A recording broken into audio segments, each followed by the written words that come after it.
Okay, just as I promised, I'm going to start the topic, the math topic today. And the first sort of topic we'll be talking about is going to be arithmetic, and under arithmetic we have some subtopics. And the first one is integers. Now, these topics are things you are familiar with. I'm sure of that. And we are university graduates. I should not be, breaking it down too much, but I'll try my best to make it easy to understand. Now, what are integers? That's the first thing we want to ask ourselves. Integers are just whole numbers, like normal numeric number 1, 2, 1, 2, 3, 4, 5, 6, 8, 2, I don't know. And there's a negative part to it, which is you can have minus 1, minus 2, minus 3. All the number in the world is integers. As you can see here, said 1, 2, 3, and so on. And the negative parts 2 and 0 is integers. Now, there are some key things you need to know, which I believe you know already, but just for me to do my work, I need to mention it. The product of two positive integers is going to be positive. Like product of when you multiply two numbers together to give you positive. Product of two negative numbers or integers is going to give you positive. And the product of a positive integer and a negative integer is going to give you negative. These are the things you know already, and I'm just trying to take my time to explain it. And you should know multiplication of numbers.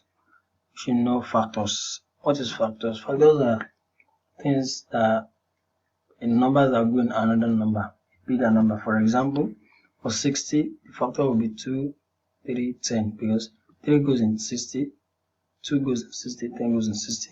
Even 60 goes in 60, so it's a factor. Now, for more clarity, I would like to show you, okay? Yeah, but let me go on. I will still mention that. Now, factors are numbers that goes. Smaller values, a smaller number that goes in the bigger number. That's factors. And the positive factors of 100 is 1, 2, 4, 5, 10, 20, 25, 50, and 100. Those are the number that goes. Now, let me show you my work now. This is 30. Let's say I want to look for the factors of 30. Now, 2 divided by 30. I'm trying to show you how to get the number of factors, how to get factors. 2 divided by 30, that's 15, right?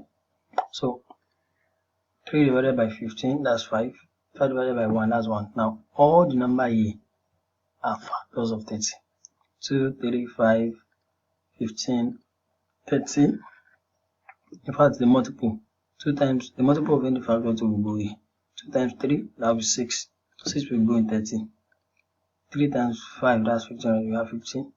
Then stuff like that. So let's just check. So 1, 2, 3, 5, 6, 10, 15, 30 is a factor. You understand? Factor is just something, a smaller number that can go in a bigger value. That's the meaning of factor. 75 is the same thing. 3 divided by 75, 25. 5 divided by 25, 5. 5 divided by 5, that's 1. So 1, 3, 5, 25, 75. Yeah, multiple 5 times 3, that's 15. 15 should go, and 25. So these are the number of factors 1, 3, 5, 15, 25, 75. So you can actually work it out. I just want to take my time to show you all that. Now, let's move on. Here we talk about least common factor. Now, it's very important you have a note you are jotting down. Don't just, this is not a movie. This is not an Hollywood movie where you are watching. This is an academic and intellectual work, so you need to jot down what you've learned. Now, the least common multiple. What do I mean by least common multiple? Least common multiple is that a non-zero integer a and b is the least positive integer that is multiple of both a and b. For example, let's look at it. The least common multiple of 30 and 75 is 150. Now, The least common multiple is that. Let me show you now. Now, since you already know what factor is, so you look for the factors of 30, you look for the factors of 70. Then when you do that, no, sorry, not that. Multiple is like, you're talking about multiple, like multiples of 30, multiple of 75. Now, by the time you get a common number that is the multiple of 30 and 70, then that will be your answer. Now, let's do this. Let's for the multiple of 30. Multiple of 30 will now be 30 times 1, 30, 30 times 2, 60, 30 times 3, 90, 30 times 4, 120, then 30 times 5, 150, 30 times 6, 180, 30 times 7, 210, 30 times 8, 240, 30 times 9, 270, 30 times 10, 300. Now, let's leave it at that. Let's try for 75 too. Do the same for 75. 75 times 1, 75. 75 times 2, 150. Now, I don't need to go for that because I already have 150 here. I have 150 here. So this will be the lowest common multiple. The lowest common multiple. So this is a multiple of 30. This is a multiple of 75. So the least 150. You understand? Okay. So that will be the answer. Now let's go to the next question. The next question is the next subtopic or subtopic. The greatest common divisor or greatest common factor. Now, when we're talking about greatest common factor, is different from least common multiple. Least common multiple is just talking about the multiple of each number that is the least, the lowest. For example, there's 150 in the multiple of 30 and there's 150 in the multiple of 75, and that's the least. You check the two together, the two lines of number together. Now, let's look at the greatest common divisor or greatest common factor. Now, let's look at this here. For example, the greatest common divisor of 30 and 75 is 15. How do we get that? Now, if common factor, this is a common factor, this is common multiple. Multiple is different from factor. Multiple is like you have to multiply 30 times 1 times 2 times 2. This is you multiply this one by integers, like you multiply 30 by the first 1 to 10, right? So we have our values 75 to the same thing. Now here is common factor, so you have to look for the factor of 30 and factor of 75. Now this is what I did here. They are saying that you look for the greatest common factor or greatest common divisor. Now the factors of 30, these are the factors of 30. 1, 2, 3, 5, 6, 10, 15, 30. This is how you get it. I've explained that if you use this one as an example, so 2 divided by 30, you follow it through. That's 15. 3 divided by 15, that's 5. So you just check out 1, 2, 3, like I explained to you the other time. So these are the factors. Now if you do the same thing for 75, these are the factors. So now if you look at the greatest common factor, now you know that 3 is here. 3 is here too. So we are not looking for the least common factor. If you are looking for the least common factor, 3 will have been the answer. No, not even 3. 1 will have been the answer because 1 is the least. We are looking for the highest. So 15 is the highest common factor here. 30 is not here. 30 is up here, but it's not here. So we can't pick 30. So the answer is 15. That is why the answer is 15. Now, that's why the answer is 15. Common. Please know the difference between common factor and common multiple. It is very important. Now, I think I should take my time to explain what we mean by remainder, quotient, and stuff like that. Now, look up.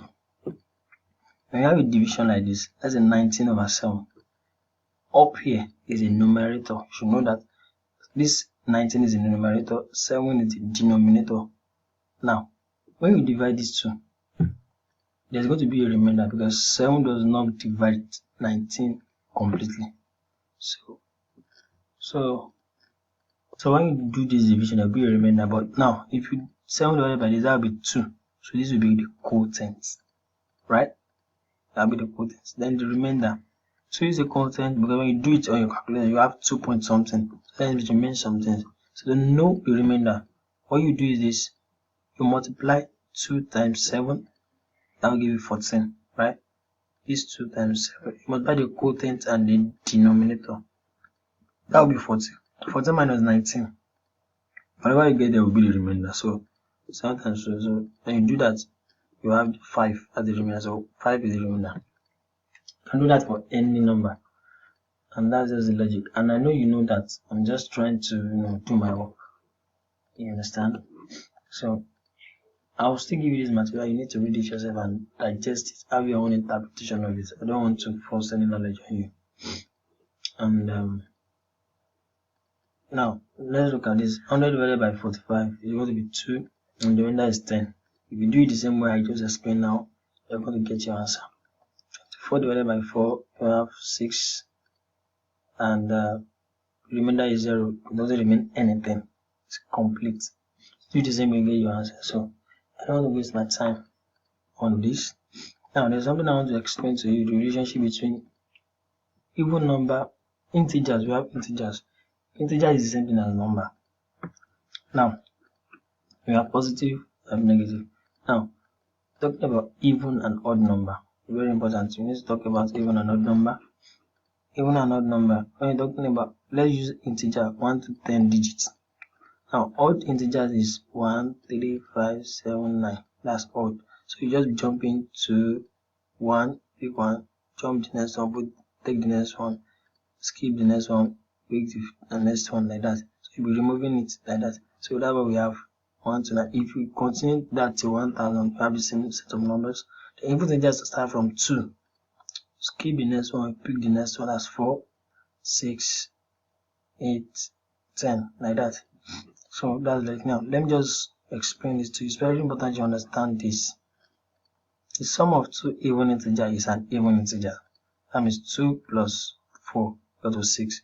It's still an even integer. That's true. The sum of two odd integers is an even integer. That's 1, which is an odd, plus 3. An odd number gives you 4, which is an even integer. So that's correct. You are supposed to know this. So I'm just trying to show you. The next one, the sum of even integer and an odd integer is going to be an odd integer. That's 2, which is an even integer, plus 1, which is an odd. Give 3, which is odd integer. Now the product of two even integers is an even integers. 2, which is an even integer, times 4, which is an even integer, will give you 8, which is an even integer. That's correct. Now the product of two odd integers is an odd integer. Now 1 is an odd integer times 3, which is an odd integer, that gives you 3. You understand? So product of two odd integers give you odd integers. The last one here, product of an even integer and an odd integer is an even integer. For example, 2, which is an even integer, times 3, which is an odd integer, will give you 6, which is an even integer. Now you need to know this, or you don't need to cram. You can just do some little calculation like this, the right answer. Now to the next topic. What is prime number? What is prime number? And I think I'll be doing that in the next video. Yeah, so thank you.